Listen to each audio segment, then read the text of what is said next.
Hello, Mr. Kelly. It's nice to see you again. Nice to see you too. So, how have things been going since the last time we met? Pretty well. I know you said you were looking for jobs. You said you had a couple of places to go check out. How's all that gone? So I went online for Union Pacific Railroad, and they have a lot of jobs in Nebraska. So I applied for a job, and they're pulling me into North Platte. Like it's one of the biggest railroad facilities or junction yards or whatever you want to call it, like in the nation. So like I'm probably gonna start like at the bottom, but maybe I can work myself up. That's great. That sounds like a good place to start. Do you have an interview yet? Oh, I already did the interview. Like I'm hired on. Like I just gotta show up. They gotta do like a, what is it, like a 6-week training, maybe a 4-week training. I don't remember. But I mean, it's looking in the positive when it comes to that aspect of my life.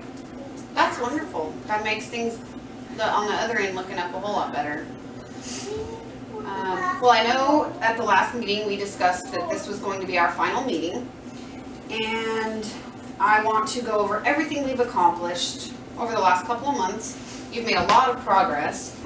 You've worked towards all of your goals. You have succeeded in finding a job, which that's great.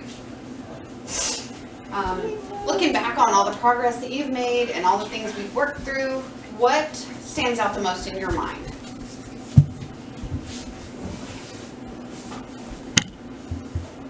Can you rephrase the question? Because I'm kind of confused. Well, working with me and everything that we've done, you know, all the different goals we've set, the progress you've made, the way we've worked together. Through all of that, is there one certain thing that stands out in your mind? Well, yeah, like you gave me a little goal, and then we developed goals together. It just got me to where I needed to be, and it wasn't like, hey, like here's a job. It's like, hey, like you might want to do this, and you might want to do that, and like we kind of worked through it together. And like coming out of the military and feeling overwhelmed, like you honestly helped me like pack it down to where it wasn't so much anxiety. I'm very glad to hear that. I'm glad that I was able to help you with that. That's part of what I'm here for.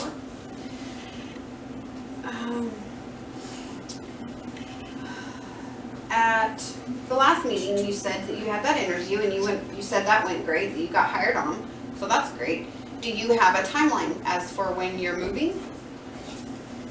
I don't, not yet. I gotta figure that out. Like, it's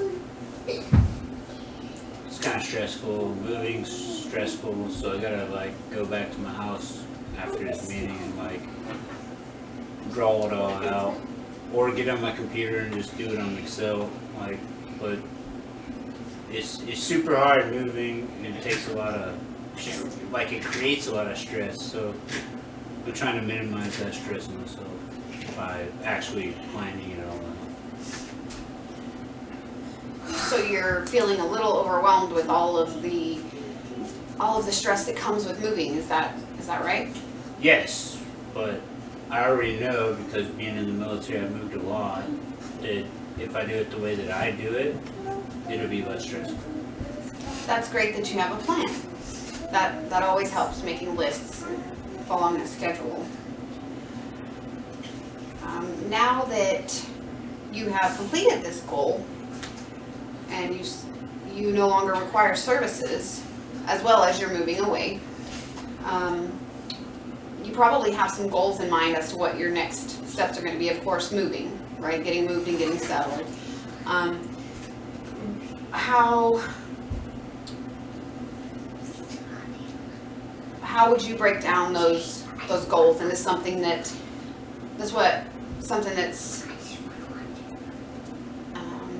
attainable? I mean, you don't have a timeline, so I have an end state date, that I have to be there by, right? And that's when the training starts. And like, just because I go through training doesn't mean I'm not gonna get furloughed. And if I get furloughed, I'll find a local job and it'll be fine.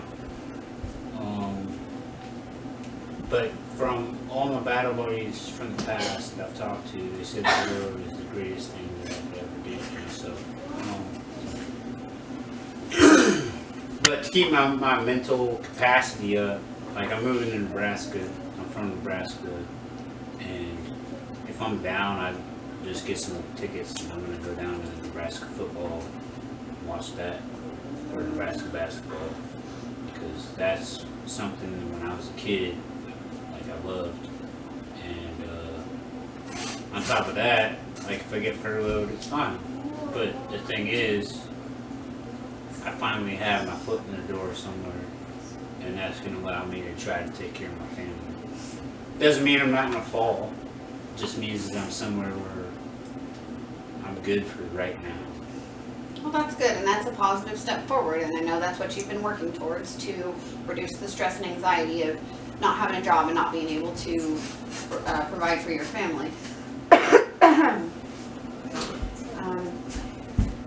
If you could look ahead in the next couple of months, maybe the next month, what are two things that you need to have done? Two things that we can put into a goal format. Well, in the next 2 months when I move, I need to find like not a great house, but a house to live in North Platte, Nebraska. And then I gotta find season tickets in the Nebraska football team. Like, because that's something that I love. Alright, so in order to find a house, do you like to look online for those, or would you rather go in there and shop in person? Well, I've already looked online. North Platte is pretty primitive. It's like out in the country, so prices are a little bit cheaper. Farther away from town you get, the cheaper the prices get. So I'm starting to get a good feel for it. I'm just not going to do a house that was like, what's the word for it? Foreclosed on because they're trash, like based off the pictures. So probably about 5 miles out of town, I could probably spend about $60,000 and get it on probably a 10-month loan or a 10-year loan and get a decent house to support my family. Even if my kids just have to bunk up until I can get that promotion in my job and they can find something better. So are you looking to rent a house in the meantime, or are you wanting to try and buy right away? I'd rather buy,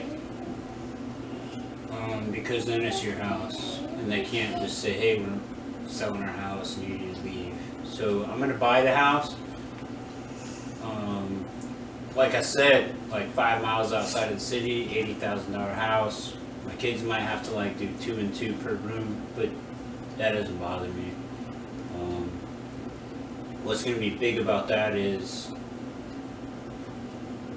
once I do get promoted, we can start looking at different houses, and then we can just move and move until we have the house that we really want to end up with for retirement, as long as my wife stays with me and doesn't like quit, because like this, it sucks now, but one day it'll be better.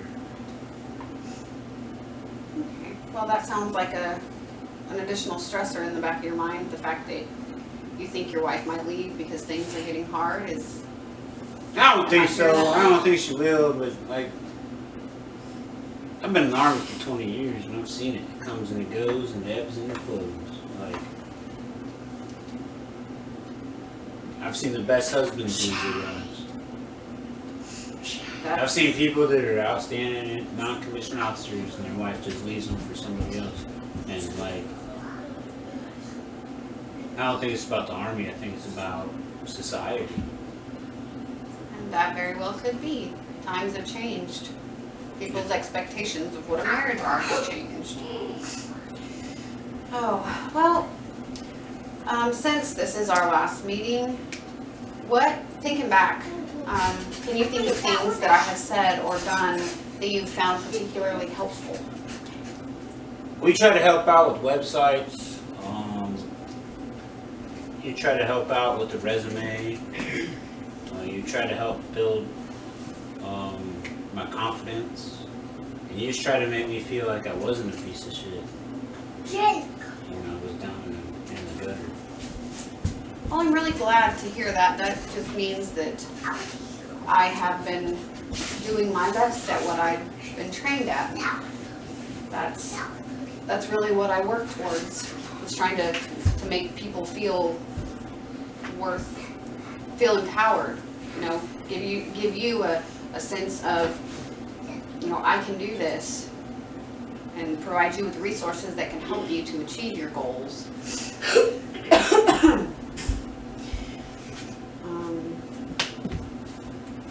But I would say the best thing you helped me out with was the resume.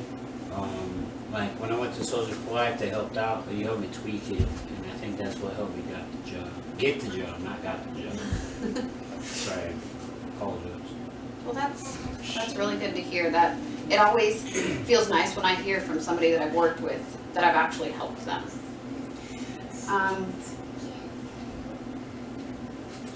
So the one goal that we've established for after you leave here is that you're going to find a house.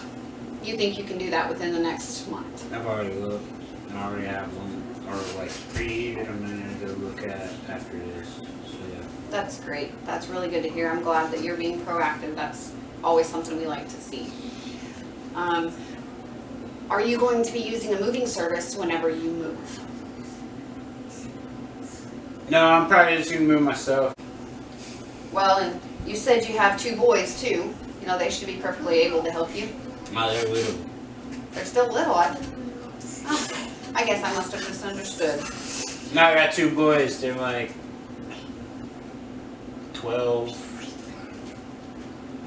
10 and 8. Oh. I guess I might have gotten you confused with somebody else. I apologize. No, that's all right. So what you've told me is you're going to go ahead and move your family with you, even though there's the possibility that you might get furloughed, even after your training. Yeah, why not? We can't stay with right now.